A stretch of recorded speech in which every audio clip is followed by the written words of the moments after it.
tiga-tiganya ini dibantai dalam satu malam.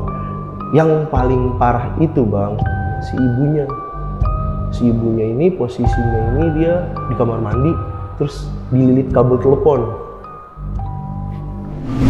Pak, sebenarnya saya juga waktu masuk sini, saya tuh nggak tahu kalau teman saya ngambil patung, karena waktu saya baru ngintip di jendela, saya ngeliat ada perempuan terbang di dalam, katanya gitu.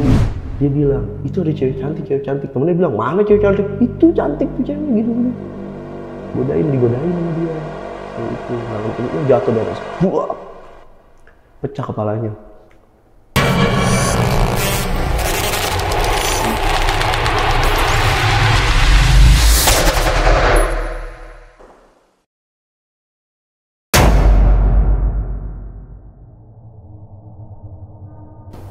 Assalamualaikum warahmatullahi wabarakatuh. Selamat datang di Narasi Misteri sama gue Randi Mulya. Dan seperti biasanya nih, gue mendatangkan seorang narasumber. Dan kali ini ada kisah sebuah rumah yang banyak banget keanehan-keanehan terjadi di daerah Jakarta. Dan kita udah kedatangan narasumber yang bisa menceritakannya di Narasi Misteri. Kita langsung ketemu sama narasumber kali ini. Bang Boni. Iya, halo Bang. Kabar baik ya? Baik. Bang Boni, ini rumah ini kalau dibilang rumah angker atau apa nih di sana nih? Ya mungkin dulunya nggak angker Bang. Sebelum ada kejadian satu keluarga dibantai di situ nggak angker. Tapi setelah kejadian baru dibantai. Iya, dibantai. Satu keluarga. Satu keluarga Bang. 3 orang di sini ya. Ibu sama 2 anak. Ini daerah mana? Di daerah Jakarta Barat. Oh. Dan kejadian ini di tahun 2013 Bang. Tahun 2013. Iya, kejadian itu 2013. Dan warga-warga sekitar emang banyak yang mengalami hal-hal ini. Iya. Justru cerita yang gua bawain ini lebih banyak dari orang-orang sekitar yang ngalamin. Oh, ini udah rangkuman dari semua yang terjadi di daerah sana ya? Iya, kurang lebihnya gitu. Wah, kalau gitu tahan dulu ceritanya nih Bang. Nah, buat kalian, lo bisa tonton video ini gimana pengalaman dari Bang Boni ini tentang keluarga yang dibunuh ini. Nah, dan buat kalian yang punya pengalaman, kalian juga bisa ceritain ke Narasi Misteri. Kalian tinggal DM ke Instagramnya Narasi Misteri, atau klik link yang ada di deskripsi di bawah. Dan di sepanjang video ini akan ada atok-atok yang digambarkan oleh timnya Narasi Misteri tentang sosok apa aja yang dilihat dan dialami sama narasumber kita kali ini. Jangan lupa follow akun TikTok Narasi Misteri karena di sana ada konten-konten yang berbeda dari YouTube dan Instagram. Ya udah, kita nggak usah lama-lama lagi, kita dengerin pengalaman dari Bang Boni kali ini. Karena di dunia ini bukan cuman kita yang nempatin.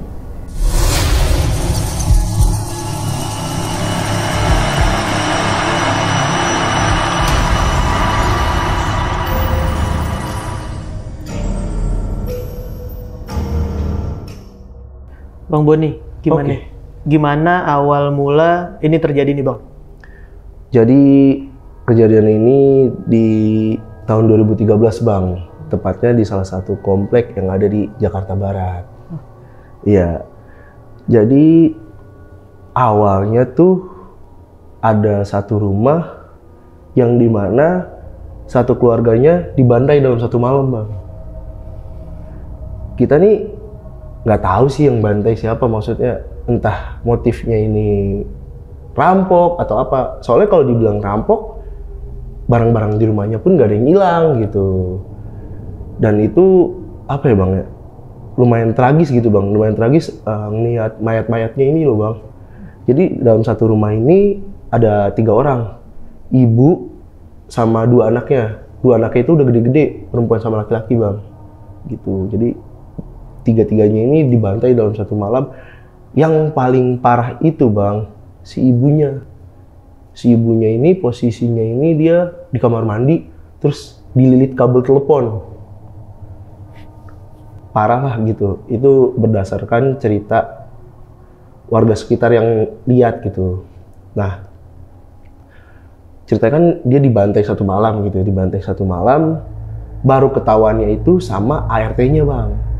Jadi dia kan ada ART setiap pagi itu ya datang gitu, sore pulang gitu, nggak nginep. Nah waktu pagi-pagi ART-nya itu datang, bingung gitu, kok rumahnya nih masih dalam kondisi ditutup gitu, apa mungkin orangnya belum pada bangun, tapi biasanya katanya udah bangun, kok ini belum gitu kan. Ya udahlah, akhirnya si ART-nya masuk gitu kan, masuk terus kayak nyium bau amis gitu bang, nyium bau amis. Waktu dibuka ya dia kaget, posisi rumah tuh udah berantakan dengan ya majikan-majikannya udah meninggal gitu.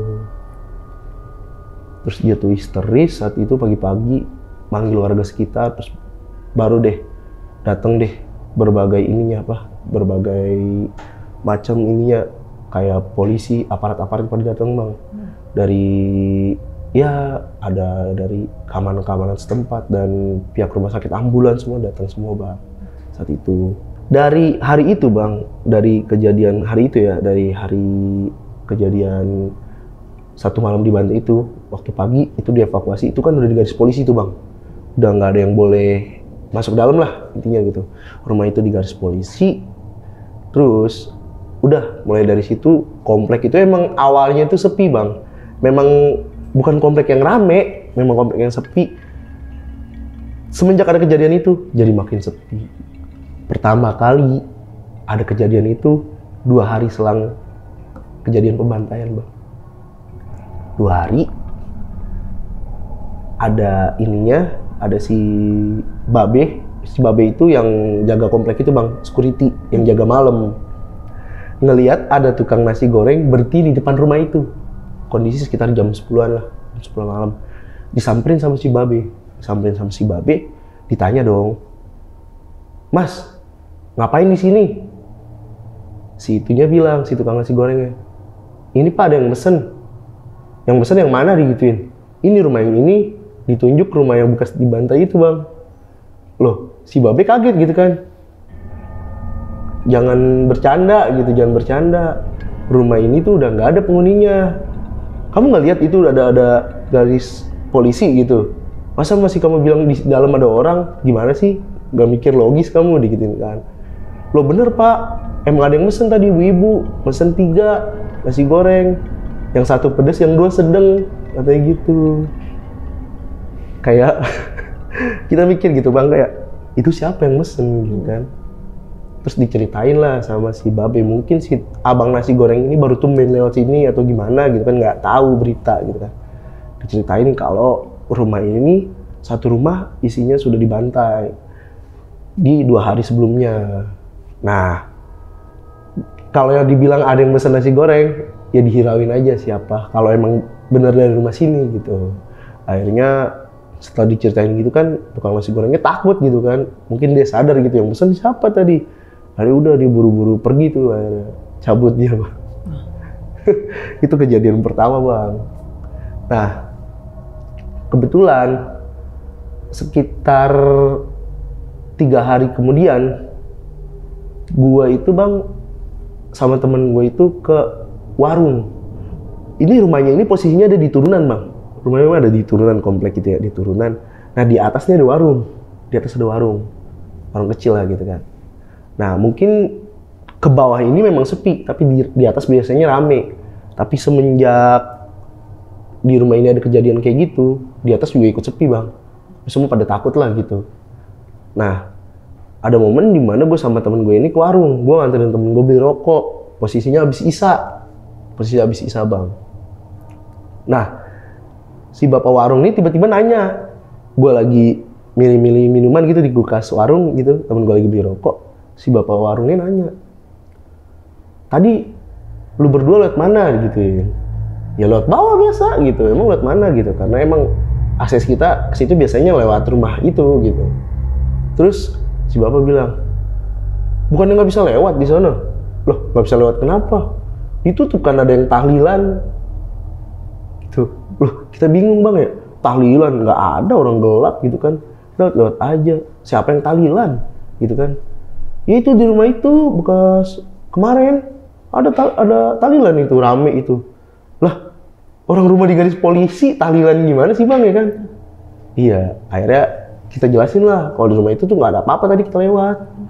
Tapi yang punya warung ini kekeh gitu bang, kekeh emang bilang dia ngeliat ada orang tahlilan di situ rame, pada gelar karpet katanya. Nah akhirnya kita berdua yakinin lah, bilang kalau emang nggak percaya bapak keluar aja lihat aja yuk gitu. Kalau dari atas kan kelihatan tuh bang, dia keluar warung terus ngeliat dari atas gitu kan kelihatan. Tuh kan sepi, dibilangin gitu kan. Masa sih ya? Tadi rame dibilang gitu, dibilang dia ngeliat orang tahlilan di situ rame. Nah, ya udah kan. Akhirnya singkat cerita, gue udah selesai nih sama temen gue, udah selesai beli rokok, beli jajan gitu kan.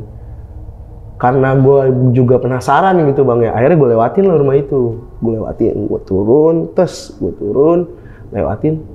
Ternyata ya emang gak ada apa-apa bang. Kondisi rumah masih dalam keadaan yang kayak kemarin-kemarin gitu.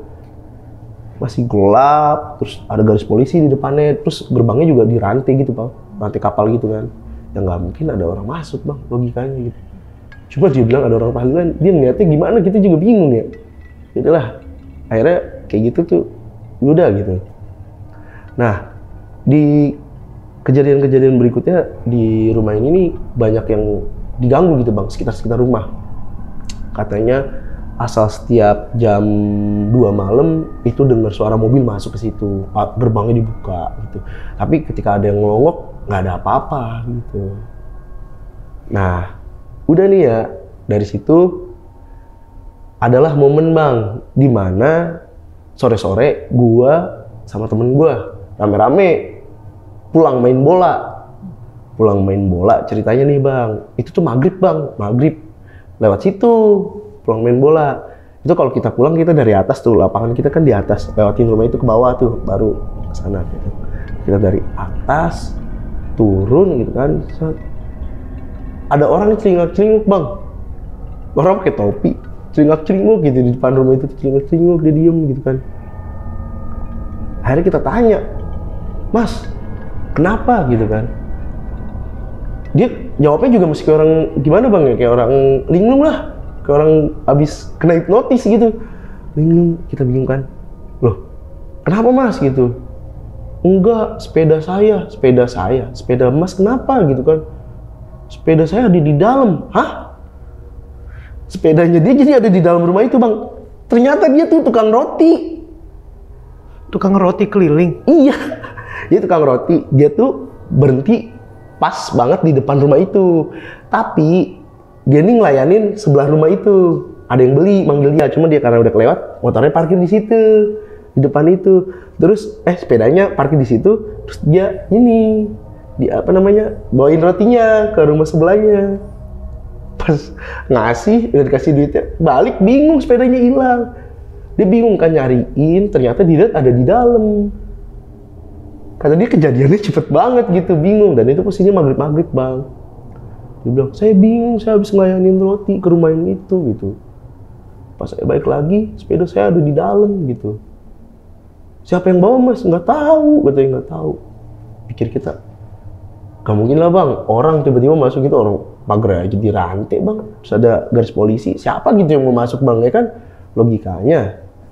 Tapi, ya emang kita lihat posisi sepeda memang ada di dalam rumah itu. Karena kita kasihan kan, rame-rame akhirnya kita tolongin bang. Kita ambil sepedanya. Gimana sih bang, sepeda roti kan belakangnya ada itunya tuh bang ya? Ada buat tempat rotinya itu ya? Boxnya? Iya, box itu berat juga kan bang, kalau sepeda-sepeda diangkat gitu. Ya, udah nggak masuk logika lah bang kalau dipikir ya. Akhirnya kita angkat rame-rame bang. Itu gue sama temen gue lebih dari 15 orang itu. Karena pagarnya juga lumayan tinggi gitu. 1,5 meter mah ada. Kita angkat gitu. Kita copotin boxnya dari itunya, sepeda dulu, baru boxnya kita angkat. Kasian. Dari situ tukang rotinya takut banget situ lagi, nggak berani. Setelah kita ceritain gitu kan, kita bilang, makanya mas kalau sini hati-hati, soalnya rumah ini bekas gini, takut dia. Udah dari situ ada lagi kejadian di mana ada 2 orang nggak bertanggung jawab bang. 2 orang nggak bertanggung jawab masuk ke rumah itu. Mungkin ya dia mau ngambil barang gitu bang ya, ngambil sisa-sisa barang, karena emang barang-barangnya masih lengkap bang di dalam. Tapi rumah itu kondisi pagarnya digembok, dalamnya juga kunci gitu. Dua orang ini masuk berdua bang. Nah, salah satu dari seorang ini sempet ngelongok ke jendela rumah itu bang. Jendelanya kebuka gitu bang, hordengnya kan. Dilongok, terus dia kaget, langsung lari bang, takutan. Gak tahu sih ngeliat apa. Ini dia langsung lari ninggalin temennya. Temennya masih di situ. Temennya kayak nggak takut, dia masih fokus sama tujuannya kali ya, nyari barang. Ternyata temennya ini ngambil patung bang, patung keramik, patung anak kecil dari keramik gitu, yang ada di deket garasi mobil depan rumah itu, di terasnya, diambil, dibawa. Mungkin buat dijual atau gimana, kita nggak ngerti ya. Intinya dia nyolong lah di situ, nyolong. Nah udah nih, 3 hari selang kejadian dia nyolong, temennya yang ngeliat sesuatu itu yang kabur duluan datang nyamperin si Babe yang jaga komplek nih, nyamperin. Pak tolongin saya pak gitu. Kenapa? Tolongin saya mau balikin barang pak. Balikin barang siapa? Saya sempat ngambil barang di rumah itu pak, gituin. Kapan kamu ambil? 3 hari sebelumnya pak, gitu. Barang apa? Kondisinya tuh waktu itu patungnya tuh udah di koran-koranin gitu bang, sama orangnya nih, sama yang ngambil gitu, nggak ngerti ya. Ini pak balikin barang ini, dibuka patung gitu. Emang kenapa gitu kan? Emang kenapa? Teman saya ngambil ini sakit 3 hari, nggak wajar. Jadi tuh 3 hari itu dia diganggu bang, diganggu terus kayak orang gila bang, sakit nggak wajar gitu bang. Terus muntah-muntah terus bang gitu. Padahal makan juga enggak gitu. Karena 3 hari katanya sakit nggak wajar katanya. Terus dia tuh kayak didatengin sama perempuan, bilang balikin punya saya, balikin patung saya gitu, balikin patung saya bilangnya. Nah kayak gitu tuh dia cuma diajak ngomong nggak nyambung bang, temennya diajak ngomong nggak nyambung, dia cuma bilang balikin patungnya, balikin gitu, nyuruh balikin patung. Akhirnya udah tuh bang, dianterin lah sama si Babe nih, balikin patung, terus bikin patung, diomelin kan sama si Babe, kamu itu nggak usah main nyolong, kalau warga tahu wah abis kamu digebukin warga gitu kan. Ya saya minta maaf pak, saya waktu itu hilap gitu, tahu rumah ini kosong, terus dalamnya masih ada barang-barang, saya mau ambil gitu. Ya udah, ya kalau misalkan teman kamu kenapa-napa, ya itu bukan salah saya gitu kan, emang kesalahan kalian, saya juga nggak bisa tanggung jawab apa-apa gitu, karena saya nggak ngerti permasalahannya, kata si Babe gitu kan. Pak, sebenarnya saya juga waktu masuk sini, saya tuh nggak tahu kalau teman saya ngambil patung, karena waktu saya baru ngintip di jendela, saya ngeliat ada perempuan terbang di dalam, katanya gitu, di dalam rumah itu.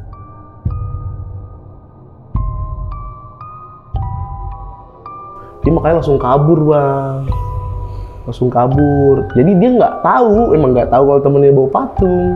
Di situ dia udah ketakutan lari, ninggalin temennya. Tapi baru dapat kabar dari keluarga temennya bahwa temennya ini sakit semenjak bawa patung pula.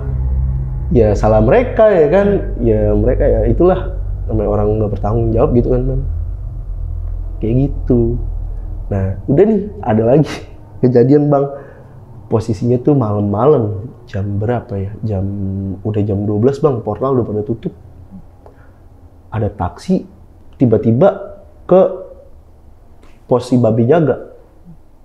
Turun tukang taksinya, ngomong bilang, Pak, Bapak kenal sama yang rumah ini? Gituin. Mbak-mbaknya gini-gini diceritain. Emang kenapa mas? Gituin sama si Babe. Iya pak, tadi si mbaknya naik taksi saya. Si mbaknya naik taksi saya anterin ke rumahnya. Dia bilang mau ambil uang dulu masuk ke dalam, tapi nggak keluar-keluar pas, saya tungguin gitu bilangnya. Diginin sama si Babe, rumahnya yang mana mas? Aku kan beda nih sama yang dimaksud si Babe kan. Yang mana pak? Di sana gitu kan. Dianterin. Mobilnya di situ. Mobil taksinya. Di jalan berdua ditunjuk. Ternyata bener bang. Rumah yang dimaksud ya, rumah yang bekas pembantaian itu. Terus si Babe bilang gini, ikhlasin aja. Mungkin kalau emang rezekinya nanti diganti sama yang lain, digituin terus si babe dinasihatin. Maksudnya gimana pak? Gak bisa lah ikhlasin, saya rugi pak, saya harus nyetor gini-gini. Intinya tukang taksinya ngotot. Terus ditanya sama si babe, emang yang naik orangnya kayak gimana? Diceritain, katanya pakai gaun putih, orangnya cantik, katanya rambutnya sebahu, katanya gitu.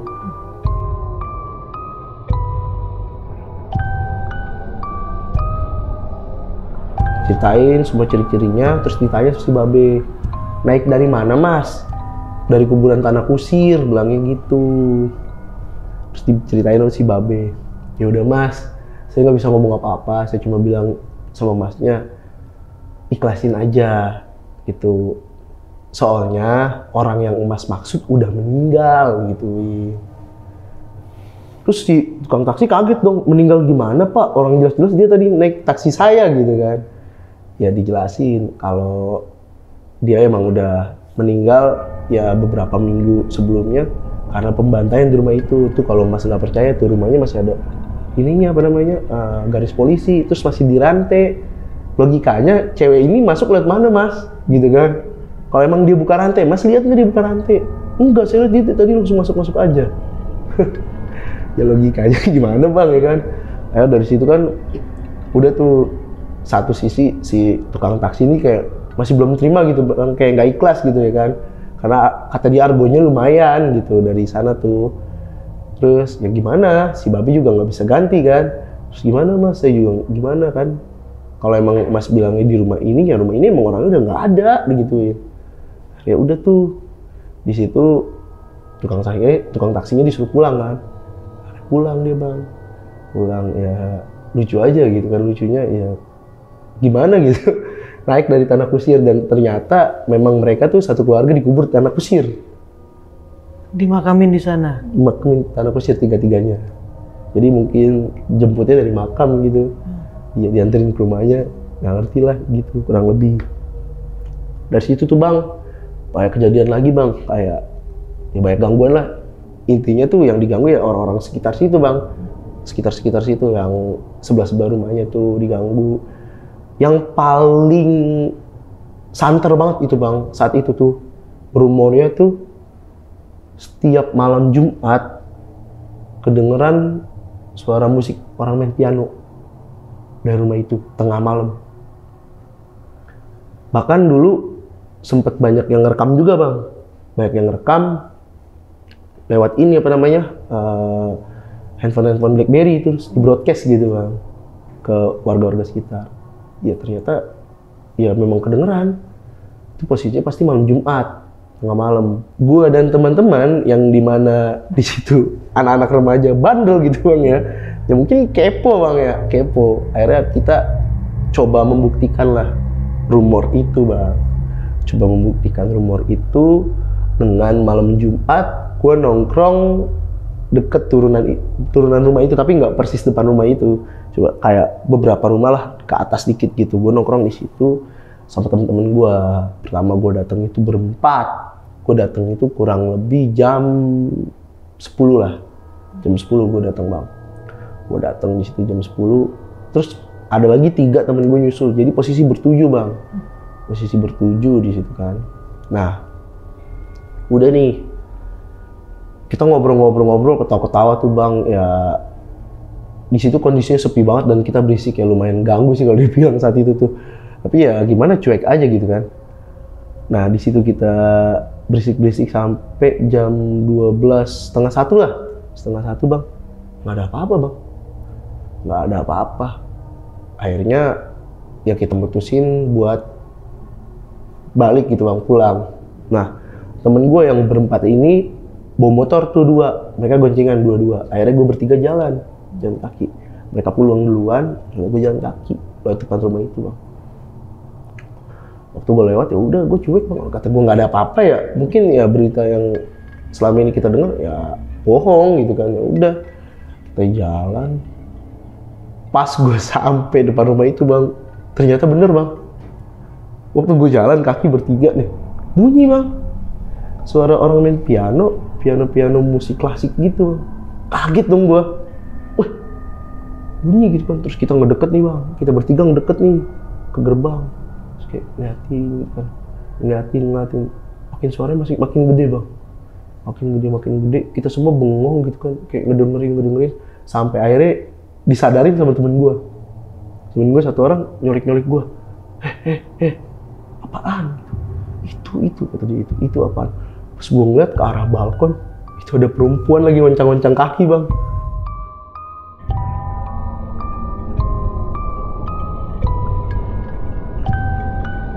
Gue bertiga itu kabur, ngeliat perempuan wancang-wancang kaki gitu kabur. Ya nggak nyangka aja gitu bang, gue tungguin nggak ada gitu. Pas gue mau balik baru ada gitu kan. Ya kayak gitu kurang lebih. Banyak teror bang di situ tuh, banyak teror. Gue lebih banyak dapat cerita ini tuh dari si babe yang jaga. Tapi si babe ini udah meninggal bang, sayangnya. Sebenarnya cerita lengkapnya tuh ada di dia gitu. Paling banyaknya di babe nih. Iya, karena kan dia security malam di situ bang. Iya, tapi udah ini apa namanya, udah meninggal orangnya. Nah, sempet beberapa tahun kemudian tuh bang ya, itu dibeli, rumah itu ada yang beli, laku. Yang beli itu mau jadiin rumah itu kantor bang, mau jadiin kantor. Nah, gue pikir udah setelah bertahun-tahun gitu kan bang, gangguannya ya udah gitu. Ternyata enggak. Waktu rumah itu mau dirubuhin, wah banyak banget bang gangguannya. Jadi nih, rumah ini kan masih bentuk rumah nih bang ya, dalamnya masih banyak barang-barang bang ya. Pertama kali yang beli ini datang liatin rumah itu udah diganggu. Yang mobilnya dia nggak bisa nyala gitu. Waktu transaksi di situ nggak bisa nyala, kayak gitu-gitu bang. Nah dia tahu kan kalau rumah ini angker gitu kan. Sampai akhirnya dia manggil ini bang, ustadz gitu bang, buat bersihin dari energi-energi negatifnya mungkin ya. Sampai 4 orang. Ustadznya 4 gitu. Masuk ke dalam, terus masuk ke dalam itu bang dia. Baru buka pintu, piring pada terbang. Pajangan-pajangan pada jatuh bang. Iya, kayak kapal pecah dah pokoknya gitu. Ustadz itu ya kabur juga, takut juga awalnya gitu kan, takut kenapa-napa. Tapi ya ngeyakinin kan, terus dibantu warga-warga juga tuh akhirnya, warga-warga sekitar gitulah. Mungkin sesepuh gitu kan, si babi juga ada di situ. Akhirnya bisa dibersihin bang, bisa dibersihin. Dia itu minta seserahan gitu bang, kayak minta sajen gitu. Dia minta kepala sapi, 1 kepala sapi utuh gitu bang. Akhirnya dibawain lah, kata ustadznya gitu kan, kata orang-orang itu, kata orang pintar yang nggak ngerti lah. Setelah dikasih kepala sapi sama sajen itu, udah bang, netral. Baru bisa lah si yang beli ini nyuruh orang buat bersih rumahnya itu bang, ngeluarin barang-barang apa segala macam. Udah aman, dirubuhin lah rumah ini bang, pakai ini kan, pakai alat-alat itu kan, bangunan.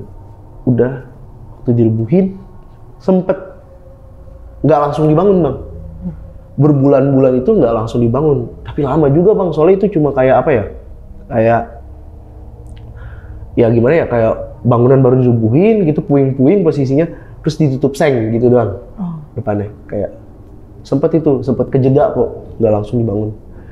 Nah waktu rumah ini dirubuhin dan di dalamnya tinggal puing-puing doang bang gitu kan, itu tuh asal nggak setiap hari sih bang, malam-malam tertentu bau darah bang, anyir banget gitu. Orang yang lewat tuh pasti nyium bau darah di situ tuh. Nah kayak gitu tuh terus kayak gitu tuh, kayak pikir ini kenapa gitu kan. Sampai akhirnya si yang beli ini memulailah untuk bangun gitu kan, datanglah kuli-kulinya nih, kuli pekerja proyeknya nih. Terus buanglah puing-puing ini nih, dibuang puing-puingnya. Udah tuh bang, nggak ada lagi bau amis itu, udah nggak ada, bau anjir itu nggak ada. Sampai ada rumah-rumah kuli itu loh, kuli proyek kan pasti bikin rumah singgah kan, ya, itu sampai itu berdiri. Nah udah, dari situ gue udah nggak denger apa-apa lagi, tapi ternyata masih kejadian, masih ada bang, masih diganggu terus. Kuli-kuli yang di sana? Iya. Asal malam mereka sering ngeliat ya penampakan-penampakan, diganggu suara-suara. Terus yang paling bikin mereka takut tuh mesin-mesin bangunan sering nyala sendiri. Mesin-mesin alat buat ngebangun itu nyala-nyala sendiri. Kayak gitu bang. Kayak mereka takut. Kayak kompresor dan lain-lain kayak iya, gitu? nyala sendiri bang. Kayak ituannya tuh buat ngeratain tanah itu kan. Bornya itu nyala sendiri bang. Terus ini endingnya itu salah satu kuli yang kerja di situ ada yang meninggal.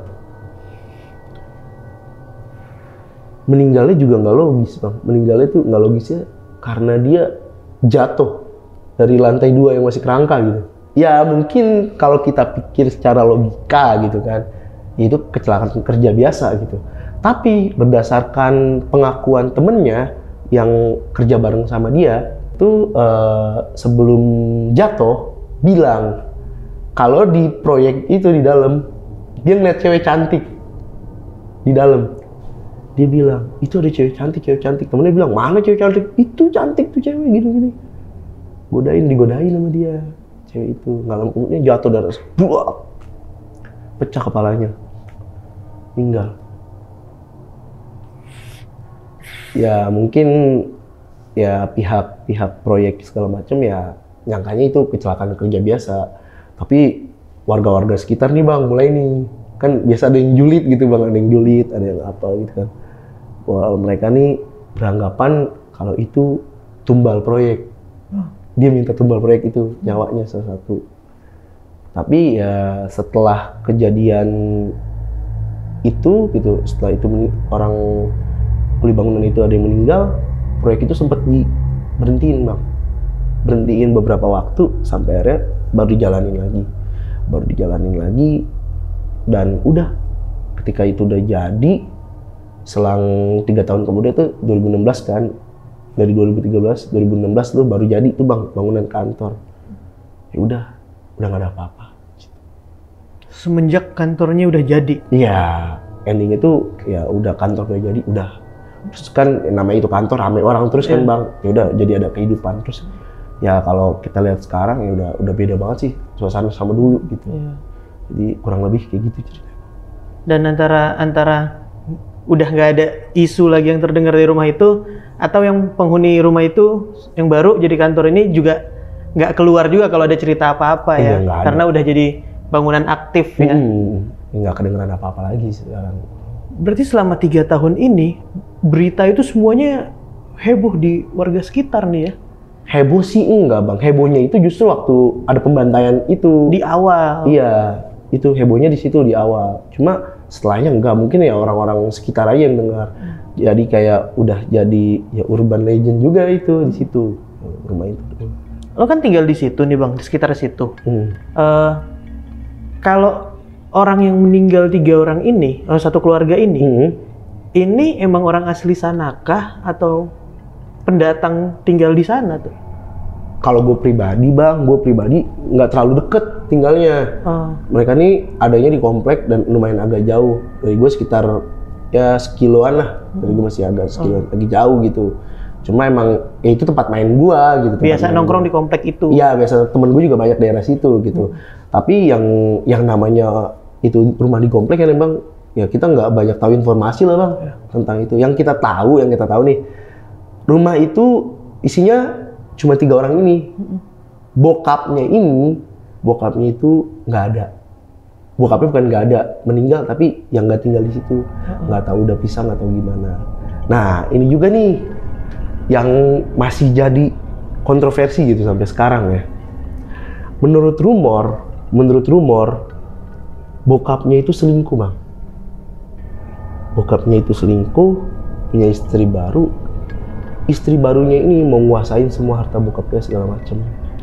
Menguasain nggak bisa, Dan orang-orang yang ngebunuh ini itu suruhan istrinya. Karena motif dibilang perampokan nggak ada yang hilang bang, barang utuh semua, bener. Cuma mereka doang pada meninggal gitu. Itu parah sih, gue nggak ngerti kalau sampai sekarang tuh motifnya apa. Tapi emang semenyeramkan itu sih saat itu. Dan itu taunya udah belakangan-belakangan ya, yang rumor terakhir ini ya? Iya, itu rumor terakhir dari pembantunya. Berarti yang tinggal di situ si ibu sama anak 2 tadi. Pembantunya berarti bukan pembantu yang nginep ya? Enggak, bukan. Dia ada pekerja, ada supir, ada apa, cuma datang doang gitu. Pulang pergi? Iya, pulang pergi. Oh, nggak ada yang nginep, nggak ada yang tinggal di situ ART-nya? Mereka cuma pure bertiga. Kalau motifnya itu sih keji banget. Itu dia. Cuma kita kan nggak bisa, nggak bisa langsung ngeklaim kayak gitu juga ya, karena kita nggak ada buktinya juga kan. Tapi dan yang lo lihat nih bang di sana, kan yang lo saksikan langsung kan yang tadi ada di atas atap ya, lantai 2 ya.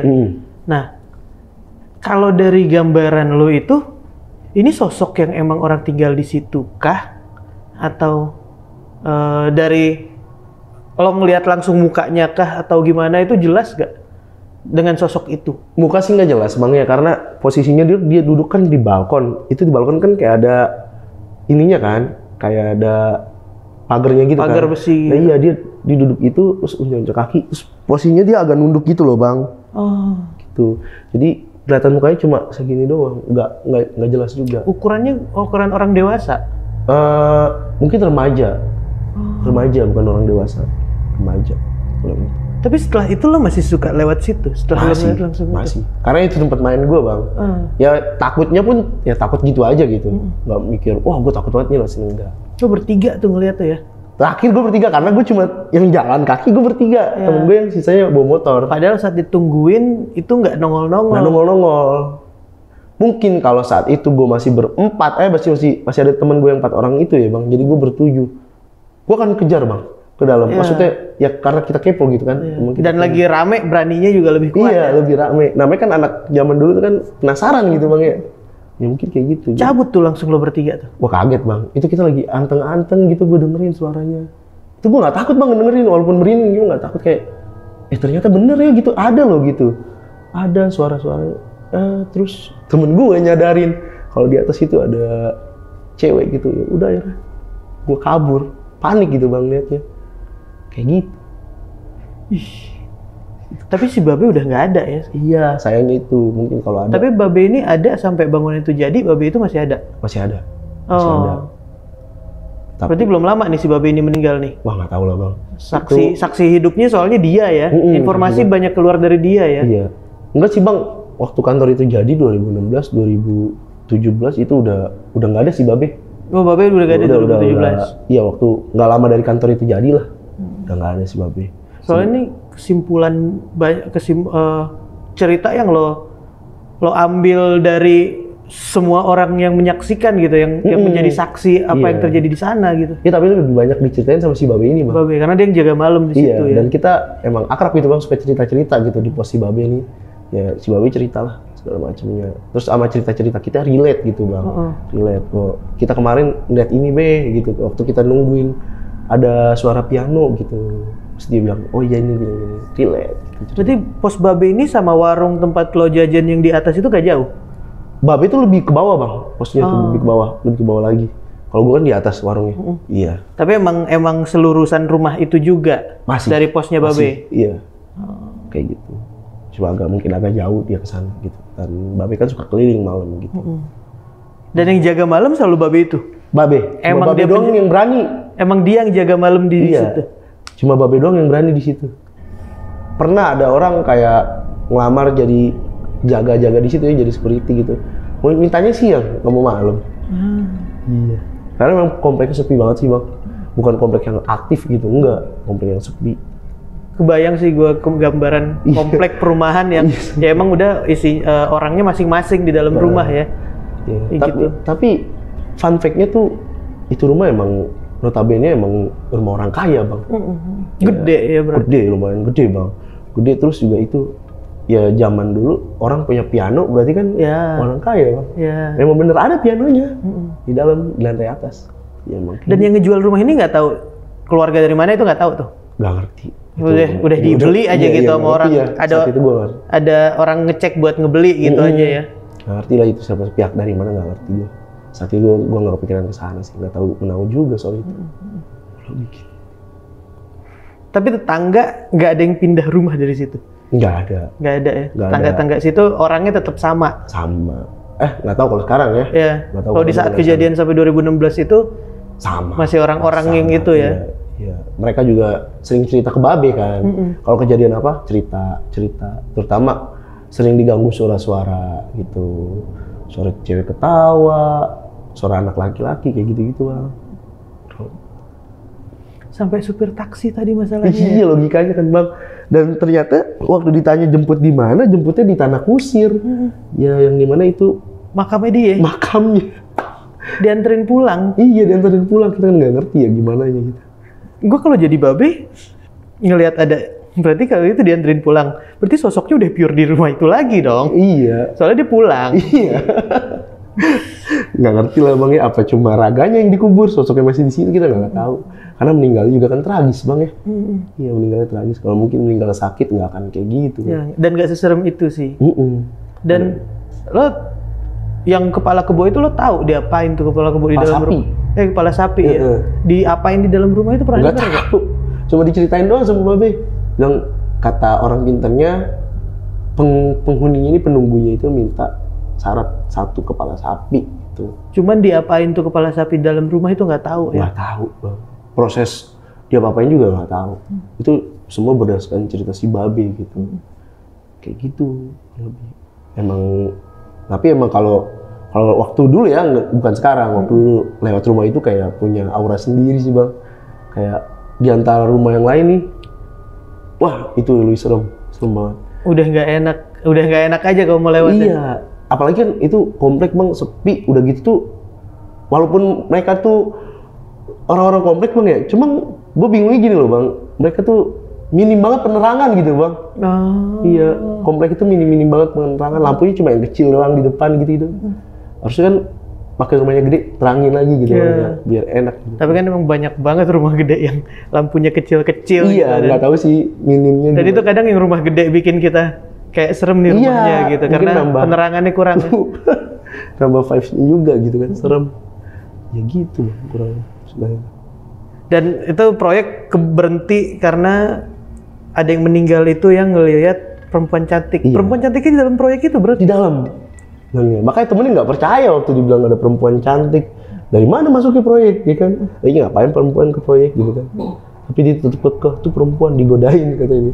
Sempet godain. Oh jadi sebelum dia meninggal ini dia ngasih tahu temennya ada perempuan di sana? Iya, temennya kebetulan yang kerja di bawah, di lantai bawah. Dia di lantai atas, tapi kan waktu itu kerangka masih tembus lah gitu. Iya. Ada cewek gitu. Dan seberani itu ya. Dan jatuh tuh dari atas. Udah jatuh, iya. Pecah kepalanya posisinya. Tapi sekarang udah mendingan lah ya, udah nggak denger ada aneh-aneh di rumah itu dan komplek itu. Juga udah rame Bang. Sekarang udah rame ya, udah banyak kehidupan lah di sana tuh, kayak apa ya? Rumah-rumahnya udah dibangun bagus gitu, Mungkin ya nggak tahu kalau penghuninya masih yang lama atau enggak, mungkin penghuni baru juga. Iya, yang pasti udah setelah itu terbangun jadi kantor aktif, nggak ada isu tentang rumah itu lagi di warga sekitar. Iya, tapi kalau orang-orang yang memang asli situ pasti tahu keberadaan rumah itu dulunya gitu. Cerita-ceritanya. Jakarta Barat nih. Jakarta Barat. Tempatnya di mana? Tebak aja Bang. Dan mungkin kalau ada teman-teman yang nonton video ini dan mungkin tahu lokasi pastinya, ya kalau bisa nggak usah di spill pastinya di mana lah, karena itu udah jadi bangunan aktif yang ditempatin sama orang ya. Bang, makasih ya lo udah mau cerita pengalaman lo yang satu ini di Narasi Misteri. Dan buat kalian, coba kalian tulis di kolom komentar gimana pengalaman dari Bang Boni kali ini tentang rumah yang banyak banget kisahnya di daerah Jakarta Barat ini. Nah, Bang Boni, lo ada Instagram atau apa yang mungkin bisa di-share? Ada Bang, apa Instagram gue @krisnapurnomo. Nah, gitu. Nanti gue masukin linknya di bawah juga tuh, kalian tinggal klik link yang ada di deskripsi. Nah, Buat kalian, terima kasih sudah menonton video ini sampai habis. Kalian bisa tulis kolom komentar, terus support Narasi Misteri biar kita bisa terus menceritakan pengalaman-pengalaman orang di luar sana yang nggak keluar, biar jadi pembelajaran juga buat kita semua. Dan kalau gitu Narasi Misteri pamit, gua Randi Mulya pamit, mewakili Bang Boni pamit. Karena di dunia ini bukan cuma kita yang nempatin,